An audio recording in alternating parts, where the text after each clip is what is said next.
Sekalian yang saya muliakan, untukmu di umur berapapun kamu, saya sampaikan pesan padamu.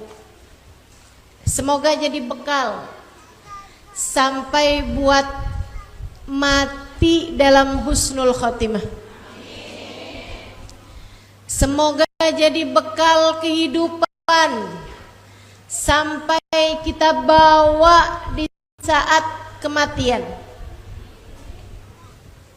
Pesan saya begini: sesudah lama belajar, sesudah lama hidup, saya tua ini loh,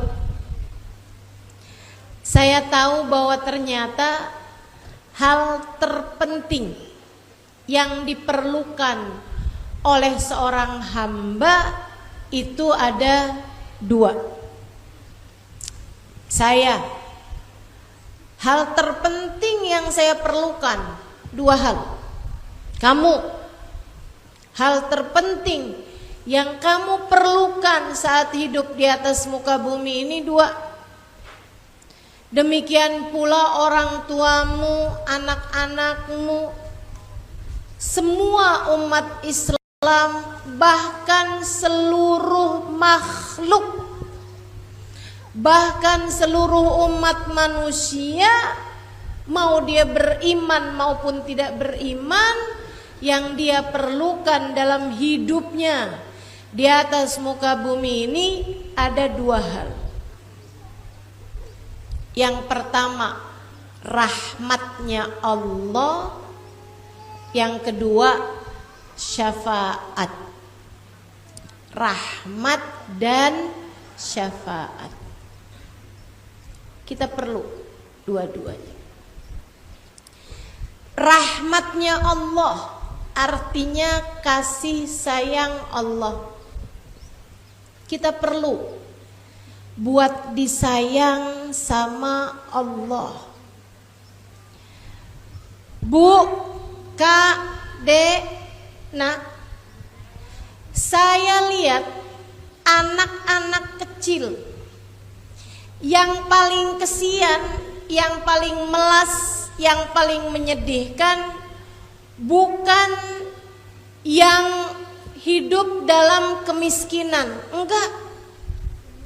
Enggak, bukan.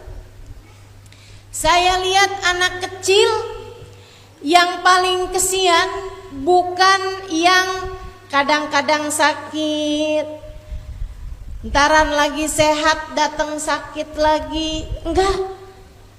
Itu kesian, tapi ada yang lebih ngesianin lagi. Yang hidup dalam kemiskinan kesian, tapi ada yang lebih ngesianin lagi. Yang mohon maaf, lahir dalam keadaan cacat misalnya, kesian, tapi ada yang lebih ngesianin lagi. Siapa? Anak-anak yang tidak mendapatkan kasih sayang orang tuanya. Betul? Betul. Saya paling kesian sama anak yang ibunya nyubit, ibunya mukul, ibunya marahin. Kesian. Saya paling kesian sama anak yang dicuekin sama ibunya, tidak diperhatikan oleh ayahnya. Saya paling sedih ngelihat anak yang manggil-manggil ibunya dan ibunya bilang,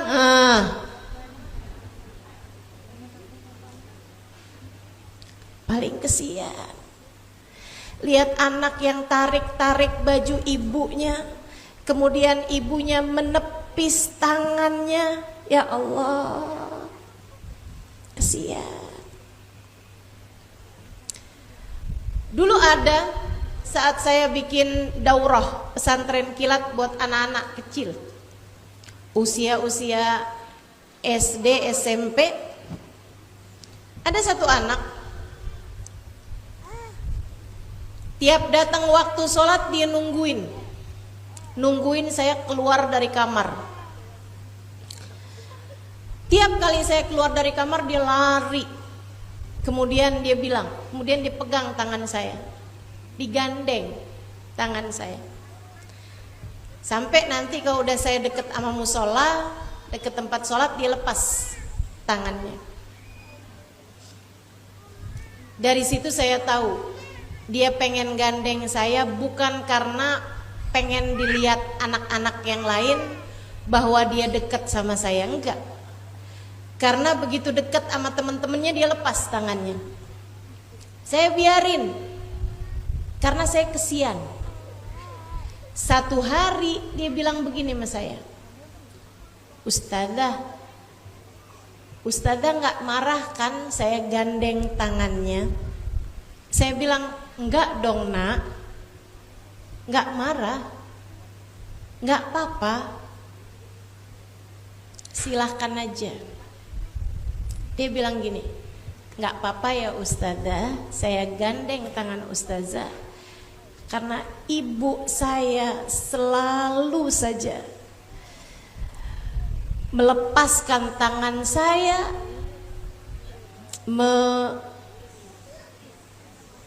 mengibaskan tangan saya setiap kali saya berusaha untuk menggandeng tangannya. Kesian. Saudaraku sekalian yang saya muliakan, anak tuh paling kesian yang gak dapat kasih sayang dari orang tuanya. Betul? Demikian pula dengan hamba. Demikian pula dengan kita sebagai manusia. Sadar nggak sadar, yang paling merana hidupnya, yang paling sengsara hidupnya, yang paling menderita hidupnya di atas muka bumi ini sebelum kelak di hari akhirat nanti adalah manusia yang Allah Subhanahu wa ta'ala tidak menyayanginya, yang Allah tidak memberikan kasih sayang padanya, yang Allah tidak memberikan belas kasih kepadanya. Sian. Kamukah orangnya itu? Jangan sampai ada di antara kita yang Allah tidak menyayangi kita, teman-teman. Orang hidup miskin, saya banyak ketemu. Enggak semua orang miskin susah hidupnya. Saya banyak ketemu orang-orang yang Allah kasih dunia serba terbatas, tapi hidupnya bahagia, seneng, ketawa, makan, baru pakai sambal sama tempe aja siang-siang hari di sawah, dibawakan sama istrinya. Dia makan gitu aja sampai udah yang rasanya dunia milik dia seorang, sama istrinya deh kalau gitu. Udah seneng banget.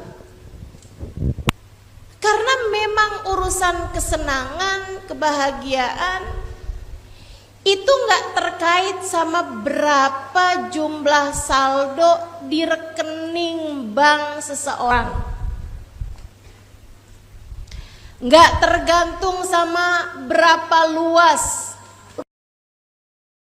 rumah yang dia tempati. Bu, Kak, Dek, Nak, ada banyak orang-orang yang hidupnya tinggalnya di rumah-rumah mewah, lengkap dengan segala fasilitasnya. Ada kolam renang, ada bioskop pribadi di rumahnya.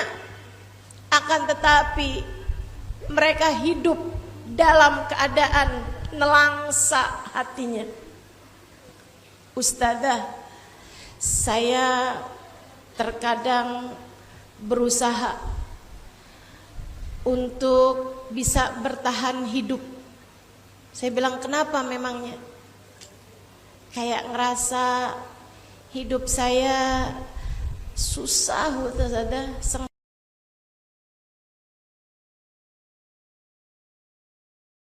ingin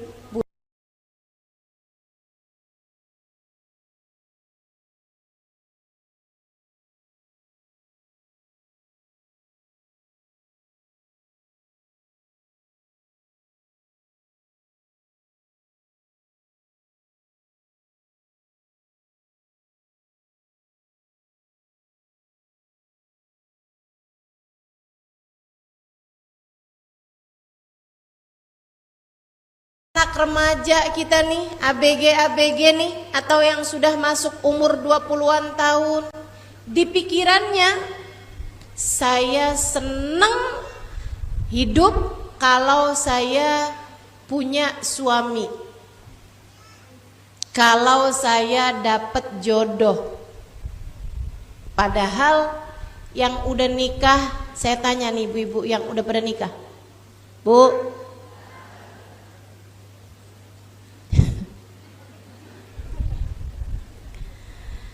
apakah hidupmu menjadi penuh dengan kebahagiaan sesudah kamu menikah?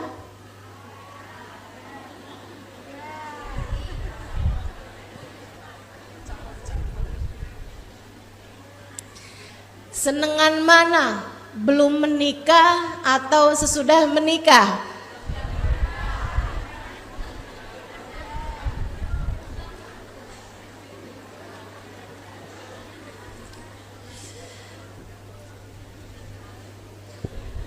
Bukan jaminan. Jadi seneng gak senengnya hidup bukan karena itu. Ada orang-orang yang sudah menikah dan belum punya anak, dia berpikir kalau saya punya anak hidup saya seneng. Saya belum punya anak nih, saya belum bisa seneng hidup saya. Yang udah pada punya anak, saya tanya, apakah sesudah kamu punya anak semua permasalahan dalam hidupmu selesai? Tambah banyak yang ada. Apakah begitu kamu punya anak, hidup kamu selalu dalam kebahagiaan, kesenangan?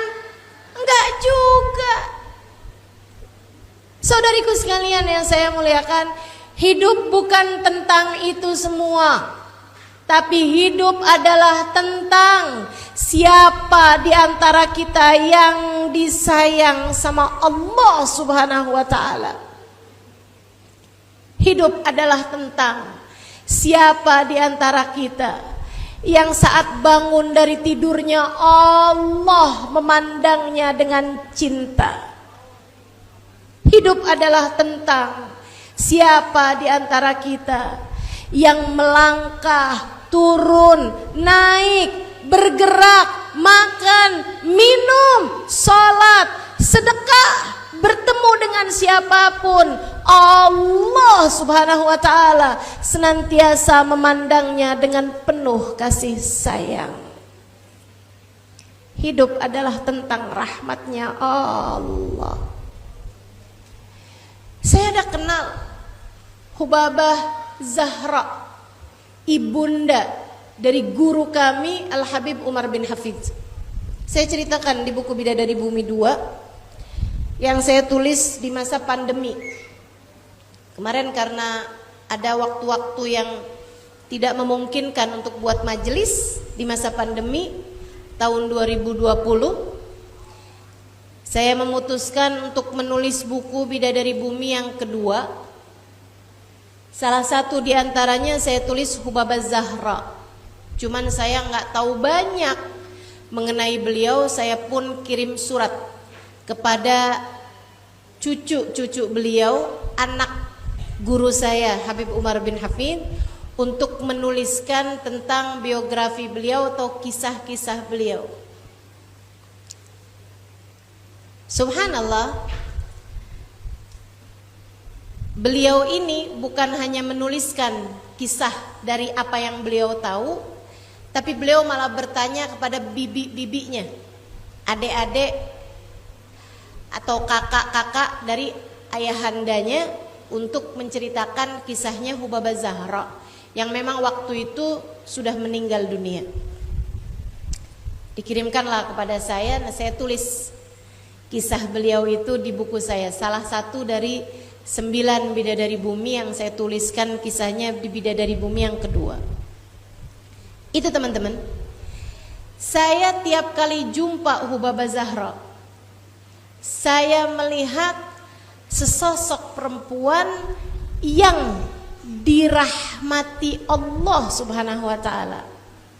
Seseorang yang berhasil dalam hidupnya meraih rahmatnya Allah. Tenang, damai, bibirnya selalu tersenyum, pandangannya selalu penuh sayang kepada siapapun. Saya kalau salaman sama beliau, beliau akan pegangi tangan saya sambil bertanya, "Kaif halish Halimah?" "Bakhair." "Alhamdulillah Bapak, kaif abish, kaif ummish?" "Gimana bapak kamu, gimana ibu kamu?"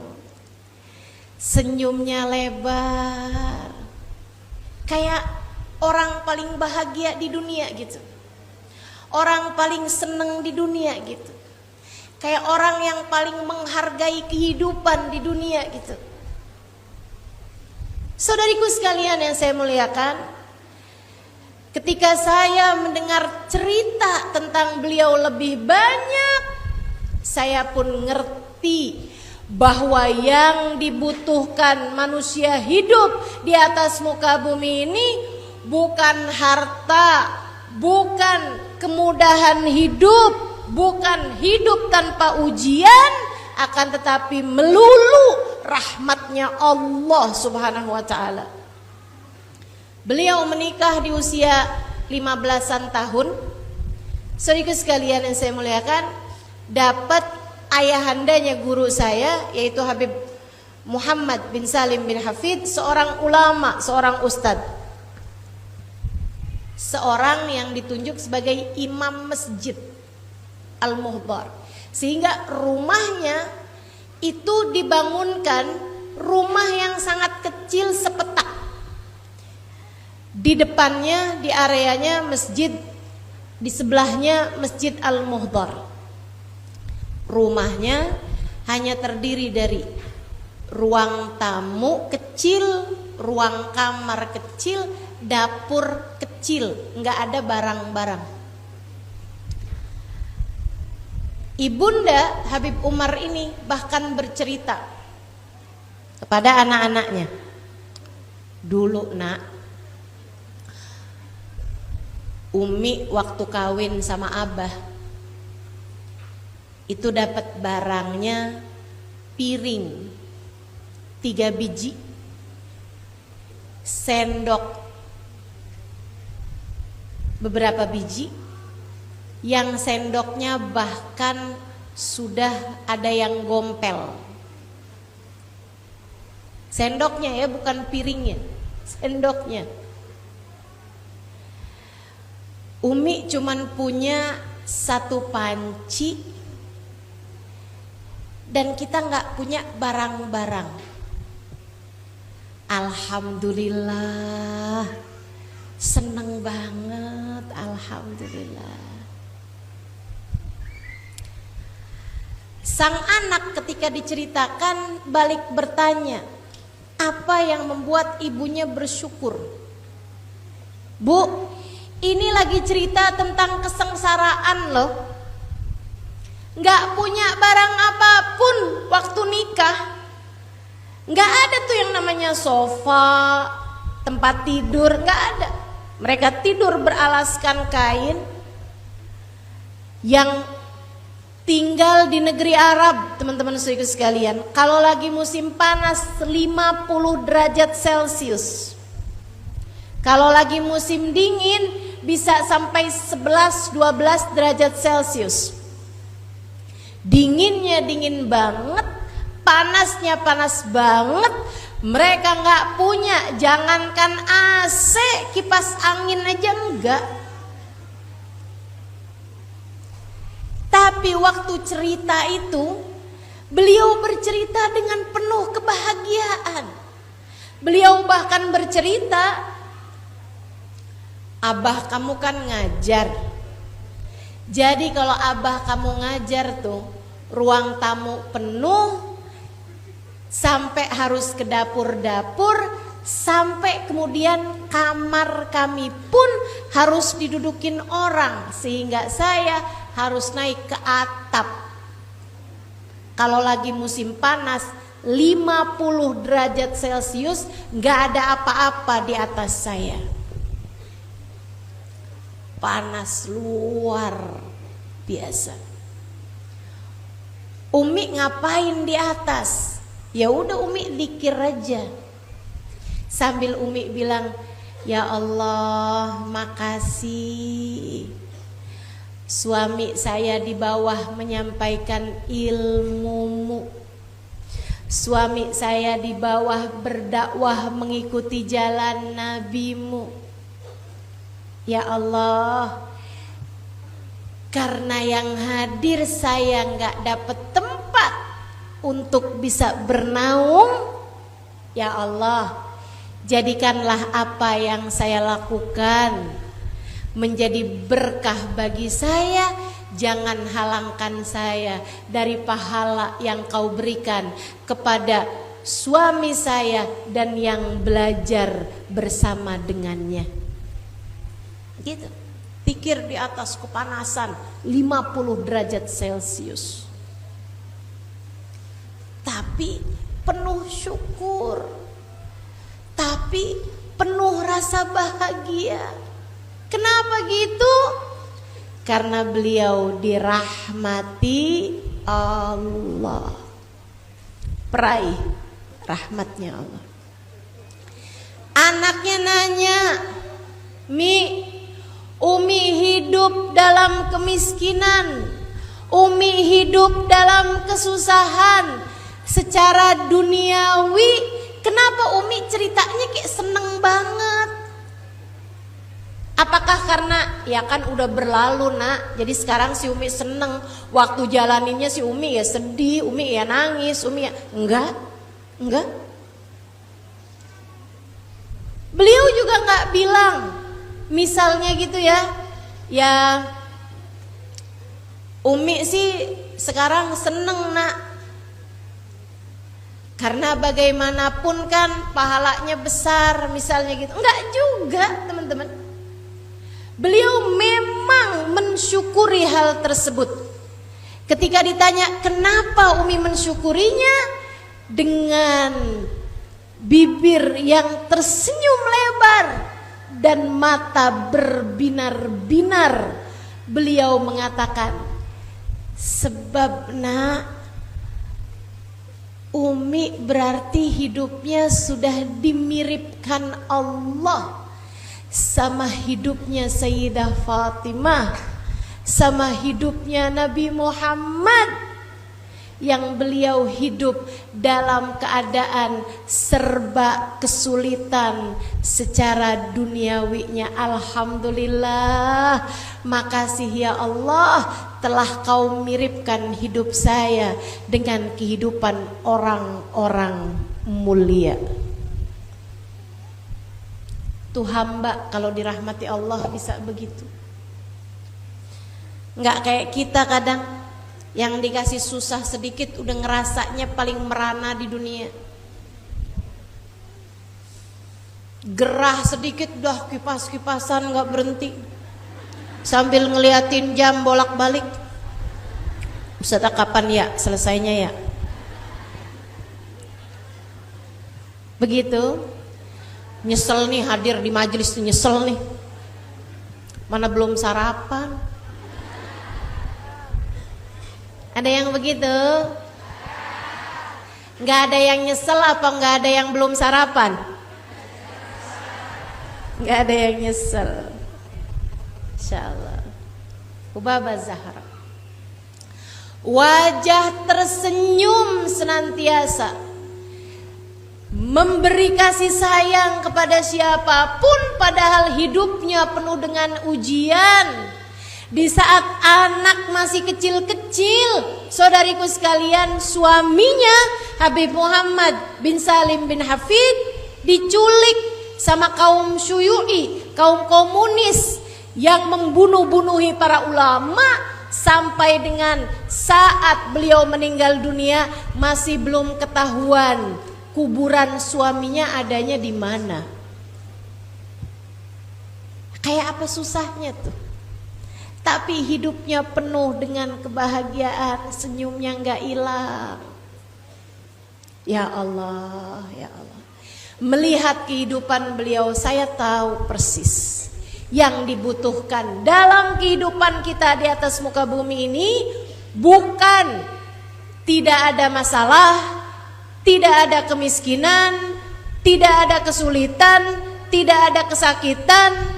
Semua orang sayang, bukan itu teman-teman saudaraku sekalian. Akan tetapi yang kamu perlukan, yang saya perlukan adalah rahmatnya Allah. Orang tuh kalau dirahmati Allah, kalau dikasih sakit dia sabar, kalau dikasih sehat dia syukur, bahkan kadang-kadang dikasih sakit pun dia syukur. Tuh hamba dirahmati Allah. Jadi betul-betul saat kamu merasa dunia sepertinya runtuh di atasmu, saat kamu merasa sepertinya tanah tempatmu berpijak telah hancur, saat kamu merasa sepertinya kehidupan di dunia begitu tidak bersahabat denganmu, saat kamu merasa sepertinya uangmu kurang, saat kamu merasa sepertinya kehidupanmu tidak baik-baik saja, ku sampaikan padamu yang kamu perlukan sebenarnya bukan uang, bukan keadaan yang menjadi baik-baik saja, bahkan bukan kesehatan, bahkan bukan hati suami yang mencintaimu dengan gila-gilaan, bukan. Yang kamu perlukan sejatinya adalah rahmatnya Allah. Kamu bukan kurang sehat, kamu kurang rahmat. Kamu bukan kurang uang, kamu kurang rahmat. Kamu bukan kurang hati suami yang mencintaimu, bukan. Yang kamu kurang adalah rahmat. Kalau kamu dirahmati Allah, semua akan baik-baik saja. Kalau kamu dirahmati Allah, semua akan baik-baik saja. Jelas. Ini baru dunia.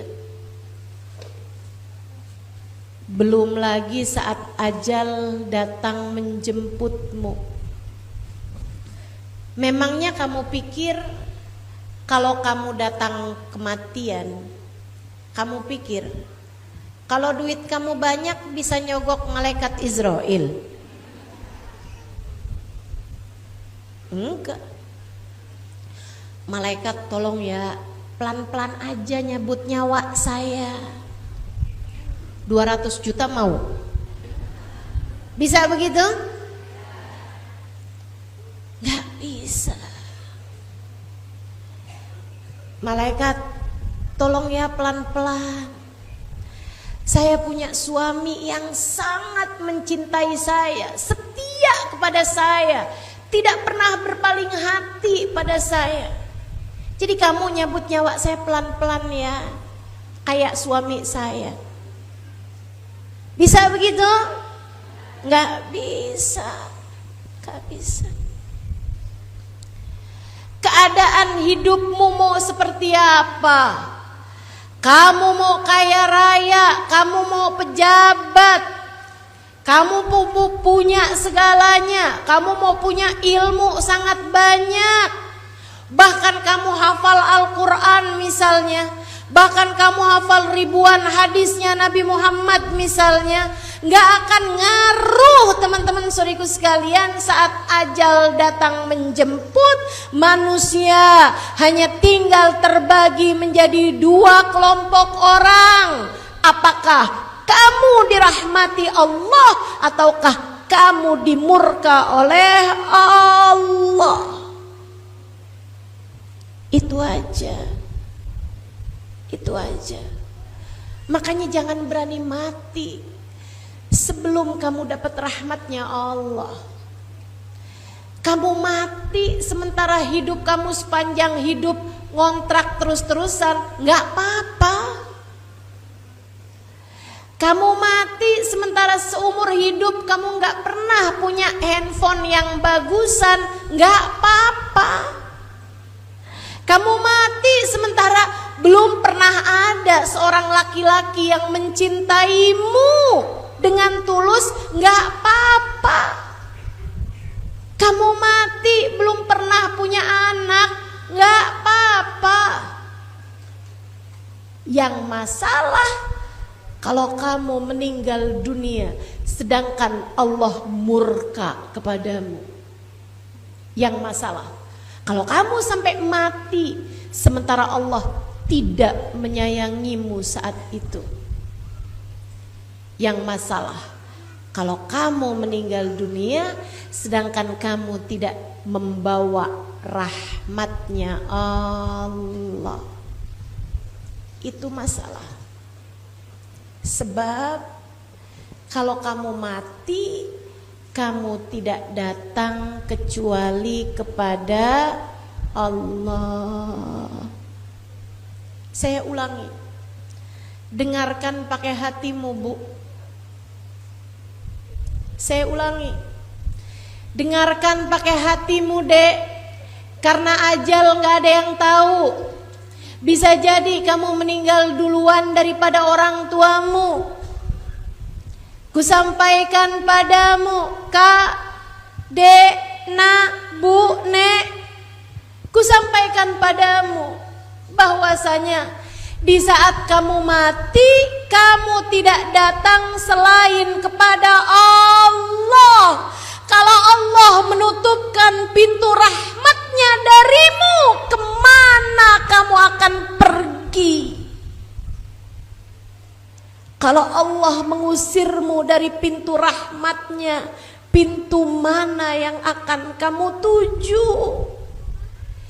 Di dunia, kalau kamu datang ke rumah saudaramu nggak dibukain pintu, kamu bisa datang ke rumah tetanggamu, kamu bisa minta kepada saudaramu yang lain. Akan tetapi kalau kamu mati dan Allah tidak membukakan pintu rahmatnya darimu, kemana kamu akan pergi? Kemana kamu akan menuju? Makanya Bu, yang kamu perlukan adalah rahmatnya Allah. Kita darurat rahmat. Kita darurat dapat rahmat. Sebelum datang ajal menjemput kita di dunia ini, buat bisa senang hidup di dunia, yang kita perlukan adalah rahmatnya Allah.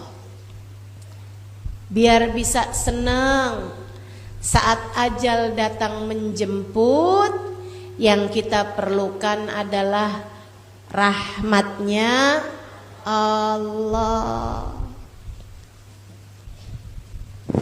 Biar senang saat Israel pada akhirnya mulai mencabut nyawa kita, berusahalah agar dapat meraih rahmatnya Allah.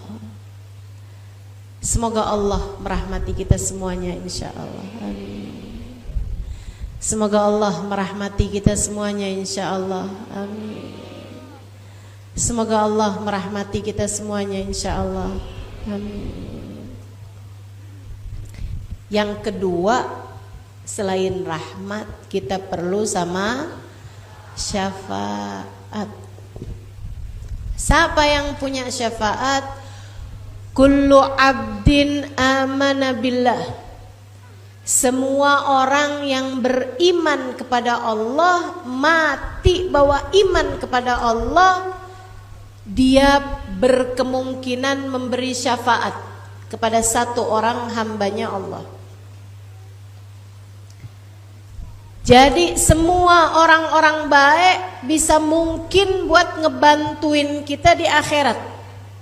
Sama kayak semua orang baik bisa mungkin buat membantu kita di atas muka bumi ini. Syafaat itu artinya bantuan. Kalau rahmat tadi artinya kasih sayang. Rahmat kasih sayangnya Allah Subhanahu wa taala.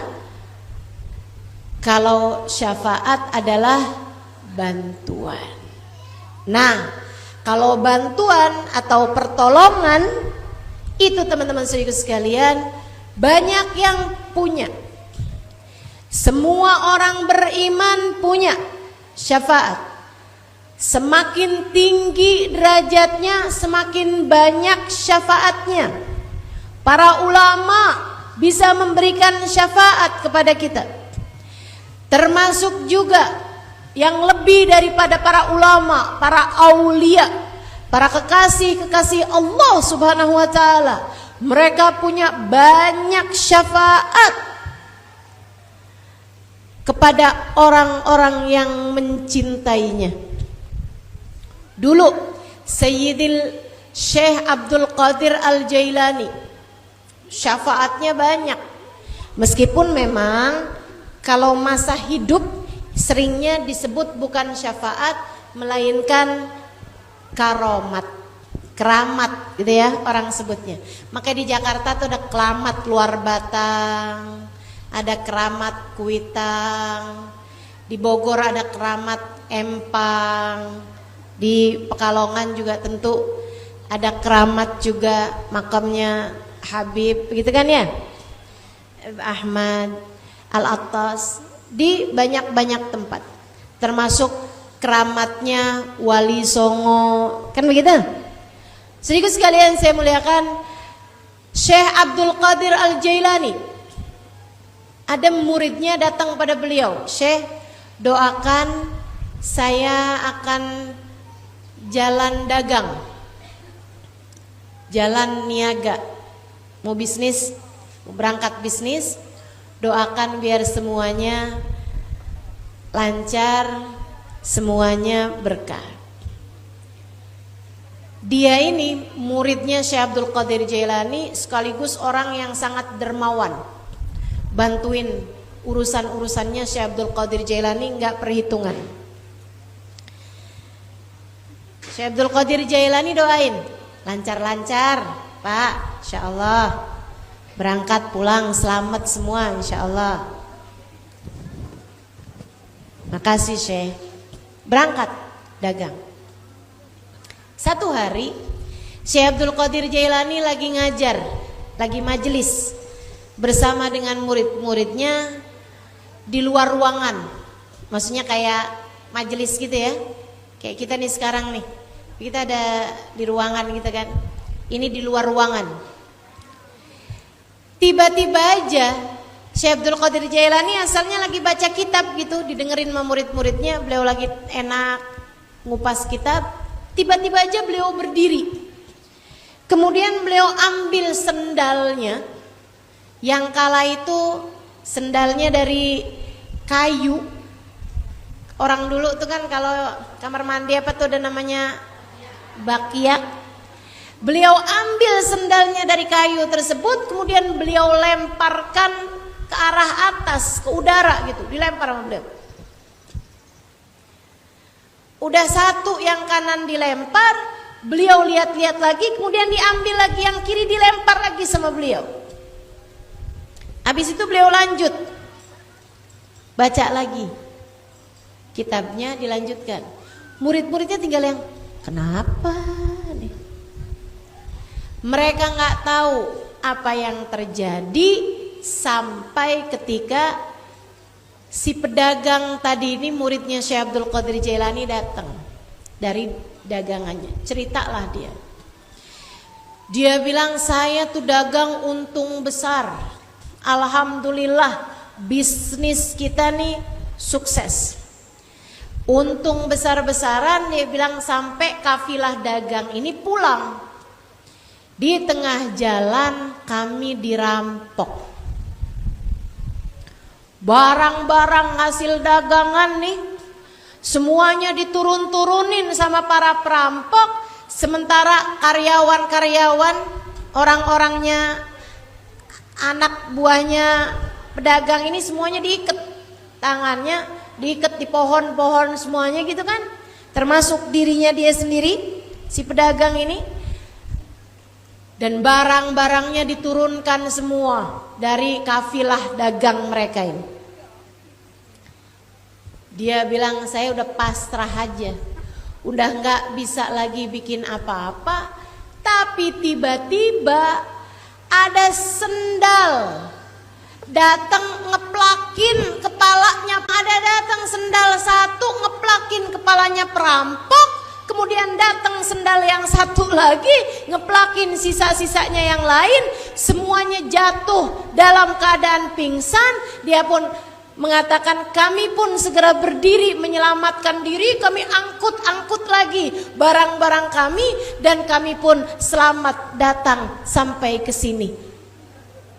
Dia bilang nggak tahu tuh kok bisa ada sendal melayang di atas dan kemudian pas banget ngeplakin kepalanya orang-orang. Kalau dilihat-lihat sih sendalnya kayak sendalnya Syekh Abdul Qadir Jailani, guru kita. Para aulia punya syafaat.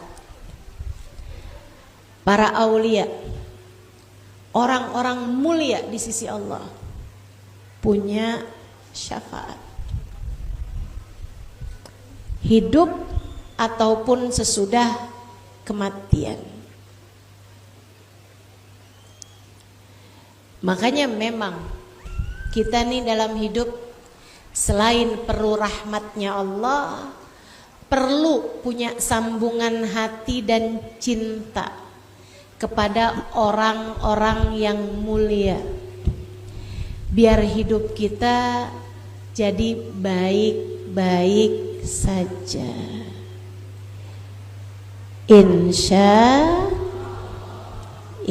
Allah.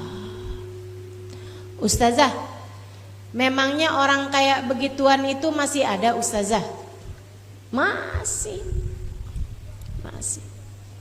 Saya berjumpa dengan beberapa di antara mereka, para kekasih-kekasih Allah Subhanahu wa ta'ala, yang bahkan kalau ketemu sama mereka tuh Bu, gak perlu cerita panjang-panjang, kayak udah tahu aja semua keadaan kita gitu.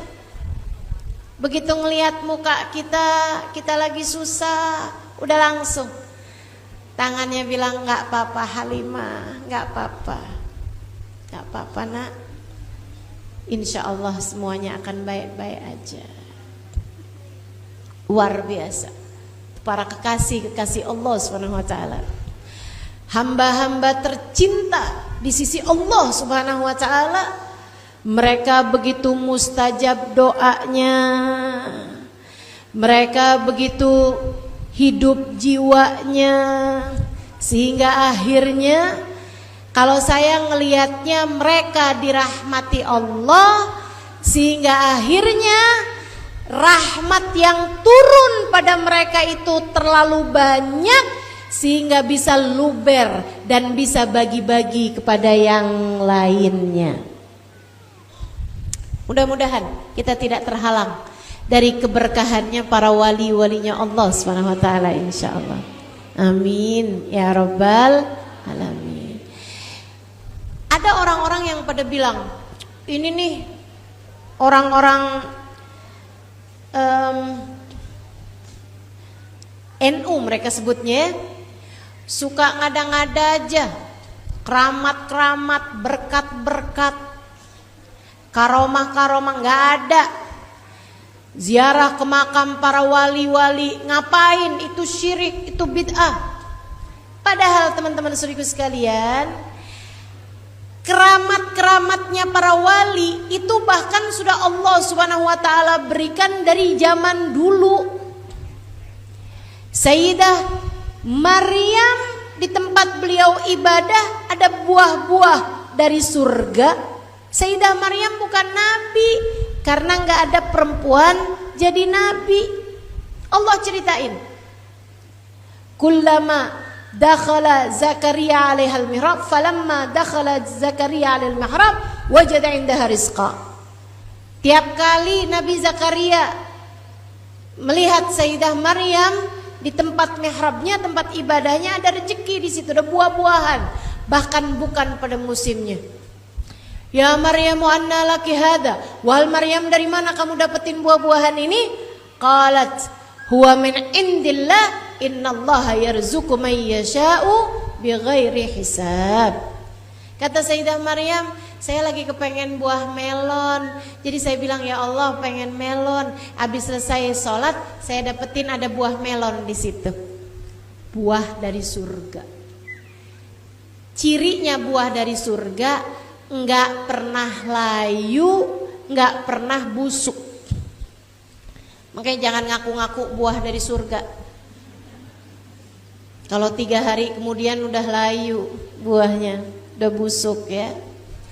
Sehingga sekalian saya muliakan, di zaman Sayyidina Umar bin Khattab, zamannya para sahabat, Sayyidina Umar ada ngirim satu utusan untuk berperang. Tiba-tiba satu hari Sayyidina Umar bin Khattab lagi khutbah Jumat. Di tengah-tengah khutbah, Sayyidina Umar kemudian berteriak, ya Sariyah al-Jabal, ya Sariyah al-Jabal, pasukan balik ke gunung, pasukan gunung. Yang dengerin khutbah kan pada bingung. Tiba-tiba ada kata-kata, ya pasukan gunung. Mereka baru ngerti sepulang pasukan dari medan peperangan. Mereka bercerita, kami ini hampir saja terkalahkan, karena kami nggak tahu ada rombongan pasukan dari balik gunung. Ketika tiba-tiba kedengeran suara, ya Sariyah al-Jabal, ya Sariyah al-Jabal, pasukan lihat gunung, pasukan lihat gunung. Dia bilang, kami pun segera berbalik arah menuju ke gunung. Di balik gunung kami mendapatkan ada pasukan musuh bersembunyi dan siap menghabisi kami saat itu. Andai tidak karena mendengar suara,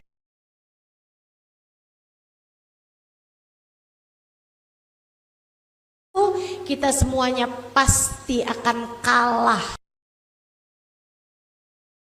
habis-habisan. Itu namanya syafaat. Nggak selalu dari Nabi, tapi semua orang mulia punya syafaat seukuran kemuliaan mereka itu. Dari sini kita mesti belajar untuk selalu berbuat baik kepada siapapun, terutama kepada orang-orang mulia. Kita mesti punya sambungan hati dan cinta kepada mereka. Para ulama kita hormati, para wali kita cintai, dan terutamanya pemilik syafaat paling besar adalah baginda kita Nabi besar Muhammad sallallahu alaihi wasallam. Pengen hidupmu enak, pengen hidupmu bahagia, pengen hidupmu baik-baik saja, jangan jauh-jauh dari Nabi Muhammad. Saya sampaikan karena saya sayang kepadamu, saudariku sekalian. Simpenan kita yang paling besar, andalan kita yang paling bisa diandalkan, senjata kita yang paling ampuh, obat kita yang paling mujarab, baginda kita Sayyiduna Muhammad. Jangan mau hidup gak punya cinta sama Nabi Muhammad. Jangan mau hidup jauh dari Nabi Muhammad. Belajar terus buat punya rasa cinta kepada Nabi Muhammad. Belajar terus buat punya rasa cinta kepada Nabi Muhammad. Orang kalau gede cintanya sama Nabi Muhammad bakalan senang hidupnya di dunia, di saat ajal menjemput, bahkan hingga sampai di negeri akhirat. Dek, enggak dicintai sama laki-laki enggak apa-apa. Yang penting kamu dicintai sama Nabi Muhammad. Enggak ada yang naksir kamu enggak apa-apa. Yang penting kamu disayangi sama Nabi Muhammad. Bu, suamimu enggak sayang sama kamu sekalipun, sebenarnya enggak terlalu masalah. Yang masalah kalau kamu sampai enggak dikenali sama Nabi Muhammad. Kalau kamu enggak dapat cinta siapapun, tapi kamu dicintai sama Nabi Muhammad, itu adalah sebuah jaminan. Sebab siapa yang dicintai Nabi Muhammad pasti bakal dicintai sama Allah. Dan kalau orang dicintai sama Allah, dia bakal dirahmati dan disayangi sama Allah. Enak. Makanya yang dekat sama Nabi Muhammad, sholawatan, sebut-sebut nama Nabi, inget-ingetin Nabi. Sayyid Muhammad bin Alwi bin Abbas Al-Maliki mengatakan, gak ada masalah gak selesai dengan sholawat kepada Nabi Muhammad. Syekh Abdul Qadir Al-Jailani mengatakan, tuftu masyarikal ardi wa magharibaha fama wajadtu baban lil wusuli ilallah ghaira babi sayyidina Muhammad.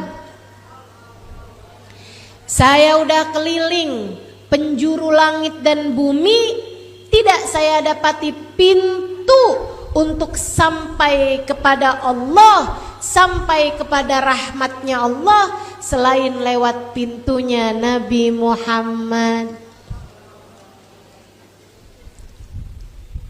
Maka dekati Nabi Muhammad.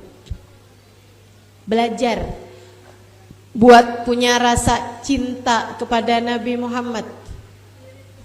Saya nggak mau kasih contoh yang jauh-jauh. Saya bisa lihat orang kalau cinta sama Nabi Muhammad, sakaratul mautnya ringan. dari umi saya. Saudaraku sekalian, umi saya bukan ustadzah, anaknya ini yang ustadzah. Umi saya nggak bisa bahasa Arab, anaknya ini yang bisa. Umi saya nggak bisa ngajar, anak-anaknya yang banyak diantaranya yang mengajar. Tapi umi saya punya bekal besar namanya cinta kepada baginda Nabi besar Muhammad sallallahu alaihi wasallam. Orang-orang yang biasa hadir majelis yang di sana umi saya hadir tahu persis seperti apa cinta umi saya kepada baginda Nabi besar Muhammad sallallahu alaihi wasallam. Dulu zaman kajian saya belum ada di YouTube, belum ada di Instagram seperti sekarang. Saya kalau pulang ke rumah, oleh-oleh yang sering saya bawa adalah CD, kaset CD untuk umi saya dengerin di mobil. Terutamanya kajian mengenai baginda Nabi besar Muhammad sallallahu alaihi wasallam. Senang umi saya. Sampai abang saya suka bilang, umi nih Mi, orang kalau cerita tentang Nabi Muhammad baru ucap salam aja umi udah nangis aja Mi. Kayaknya baru yang assalamualaikum warahmatullahi wabarakatuh, umi saya udah berderayan air mata. Orang baru baca sholawat Nabi Muhammad, umi saya udah berderayan air mata. 6 bulan bahkan mungkin 1 tahun sebelum meninggalnya umi saya setiap kali saya bilang, umi mudah-mudahan umi sehat, amin. Mudah-mudahan umi hajatnya dijabah, amin. Mudah-mudahan urusan umi semuanya dimudahkan, amin. Mudah-mudahan umi panjang umur. Jangan deh Nok, umi gak usah didoain panjang umur. Saya bilang, kenapa gitu Mi? Umi kangen sama Nabi Muhammad. Sampai sering banget umi saya bilang, umi kangen sama Nabi Muhammad, umi kangen sama Nabi Muhammad. Kakak saya suka bilang, Mi, ketemu sama Nabi itu gak harus mati Mi. Orang ketemu sama Nabi itu banyak para wali-wali mimpiin Nabi Muhammad. Umi saya senyum-senyum aja. Kayak yang gak puas kalau cuman mimpi. Pengennya ketemu langsung sesudah mati. Saudaraku sekalian saya muliakan, sampai 5 hari sebelum umi saya meninggal dunia, umi saya masih hadir majelis maulid. Dan saya saat itu, bahkan beliau yang masih mimpin doanya maulid. Saya saat itu hujan turun deras sekali. Dan karena hujan turun deras, saya pakai waktu itu untuk doa. Saya bilang, nih hujan kalau deras gini nih waktunya kita buat doa. Mari kita doa. Doa tuh. Yang saya banyak doakan adalah tentang meraih rahmatnya Allah. Saya bahas bahwasanya hal terpenting yang perlu kita dapat di dunia hingga perlu kita bawa di saat akhirat adalah rahmatnya Allah. Saya doa panjang. Mungkin ya kajiannya 1,5 jam atau 1 jam 15 menit, 45 menitnya saya pakai buat doa. Setengah jamnya pembahasan. Saya ceritakan betapa beratnya saat sakaratul maut. Saya ceritakan bahwa orang kalau lagi sakaratul maut itu mulutnya terbuka, haus. Yang kata guru saya Sayyidil Habib Umar bin Hafid, andai dikasih minum 1 galon sekalipun hausnya gak akan hilang. Karena dia bukan haus air, melainkan haus rahmatnya Allah. Umi saya nangis. Saudariku sekalian yang saya muliakan, Umi saya saat meninggal dunia pagi hari, malamnya masih sholat berjamaah di masjid pesantren kami dari maghrib ke isya. Beliau istiqomah sholatnya di musola yang sengaja dibangun abah saya untuk umi saya. Antara maghrib dan isya tempatnya di situ. Nggak sakit, nggak apa, maksudnya nggak sakit yang sampai bawa kematian gitu. Beliau masih sholat di situ. Jam 2 malam baru beliau mengeluh sesak dadanya. Tapi nggak bisa dibuat apa-apa juga karena jam 2 malam. Pagi hari subuh masih sholat subuh. Jam 8-an saudara-saudara saya telepon saya bilang bawa ke rumah sakit. Akhirnya umi saya dibawa ke rumah sakit. Saya mau jalan majelis. Di majelis baca maulid, saya doa, saya minta sama Allah. Saat lagi qiyam, agar Nabi Muhammad berkenan nengokin umi saya. Umi saya bawa ke rumah sakit, bahkan minta dibawa pulang.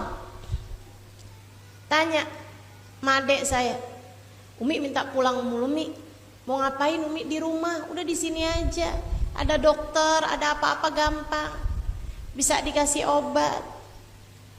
Umi saya bilang, umi mau sholat nak, mi pulang aja deh, umi mau sholat. Sholat apa mi? Sholat duhur, masih jam 9 pagi mi. Sholat duha, kan tadi udah sebelum berangkat ke rumah sakit, umi udah sholat duha duluan. Wanita solehah teman-teman, wanita solehah. Saya seringkali merasa ketika saya bisa menyampaikan kajian semacam ini, semoga ucapan saya bisa kamu dengarkan, jadi penghiburan bagimu, jadi perempuan yang mudah-mudahan bermanfaat ilmunya, berkah ilmunya. Saya seringkali merasa bahwa ini semua adalah dari kesolehan kedua orang tua saya. Kita bukan siapa-siapa tanpa orang tua kita.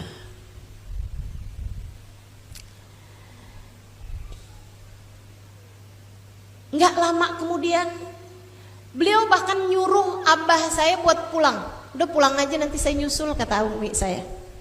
Abah saya pulang. Rupanya karena beliau nggak mau abah saya melihat detik-detik kepergian beliau. Beliau bahkan minta wudhu dulu. Habis selesai wudhu, beliau naik ke atas tempat tidur. Beliau sempat gigit bibirnya. Kemudian beliau berkata, ya Rasulullah, ya Rasulullah, ya Rasulullah. Kemudian meninggal dunia. Adik saya sampai bilang, Kak Imah tuh kalau cerita tentang sakaratul maut selalu berat, selalu kehausan, kesakitan, selalu sesuatu hal yang menakutkan. Sampai-sampai ketika umi meninggal, saya kecolongan. Saya nggak tahu bahwa beliau sedang sakaratul maut, karena nggak ada kesakitan, nggak ada ketakutan, nggak ada kehausan, nggak ada sesuatu yang menyeramkan. Beliau hanya memanggil dengan suara lirih, ya Rasulullah, ya Rasulullah, ya Rasulullah. Kemudian meninggal dunia. Sakaratul maut semestinya berat, kecuali untuk para peraih rahmatnya Allah. Sakaratul maut semestinya berat, kecuali untuk orang-orang yang meninggal dunia dengan membawa cinta, kepada Allah dan kepada manusia yang paling tercinta di sisi Allah, Sayyiduna Muhammad sallallahu alaihi wasallam. Maka saya sampaikan kepadamu, wahai muslimah, wahai mukminah, segeralah belajar cinta. Segeralah belajar mencintai Nabi Muhammad agar hidupmu baik-baik saja, matimu baik-baik saja, dikuburmu baik-baik saja, di akhiratmu baik-baik saja. Kalau kamu pengen punya kehidupan yang mudah di dunia, saat kematian, di kuburan, dan saat akhirat nanti, jangan biarkan dirimu jauh dari Nabi Muhammad. Taruh Nabi Muhammad di hatimu, masukkan, kemudian kunci, gembok kalau perlu. Jangan biarkan Nabi Muhammad keluar dari hatimu. Semua akan mudah dengan manusia paling tercinta di sisi Allah, Sayyiduna Muhammad sallallahu alaihi wasallam. Saudariku sekalian yang saya muliakan, inilah dua hal yang paling kamu perlukan. Dan kamu bisa dapat itu semuanya dengan dua hal. Hiduplah dengan takwa, kerjakan perintah Allah Ta'ala, jauhin dosa, jauhin dosa, jauhin dosa. Apapun bentuk dosanya tinggalkan, kerjakan taat pada Allah Ta'ala. Sholatmu jangan tinggal, puasamu jangan tinggal, sedekahmu jangan tinggal, auratmu tutup, sama suami yang benar, sama anak yang benar, sama orang tua yang benar, yang jujur. Lisanmu tuh jangan suka bohong, jangan suka ngomongin orang. Jelas kok jalan hidup ini, jelas jalan hidup ini. Adik-adik jangan pacaran.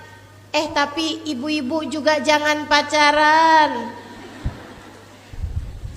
Jangan suka hutang. Ya Bu ya, jangan suka hutang, apalagi jika hutang itu adalah hutang riba, hutang yang berbunga, apalagi kalau hutangnya lewat pinjol. Udah gak usah. Hiduplah dengan takwa, hidup sama Allah, hidup di jalan Allah, ikuti perintah Allah, jauhkan larangan Allah. Itu satu, hidup dengan takwa. Yang keduanya, hidup dengan cinta. Cintai Allah lebih dari kamu mencintai apapun. Cintai Nabi Muhammad lebih dari kamu mencintai siapapun. Cintai siapapun,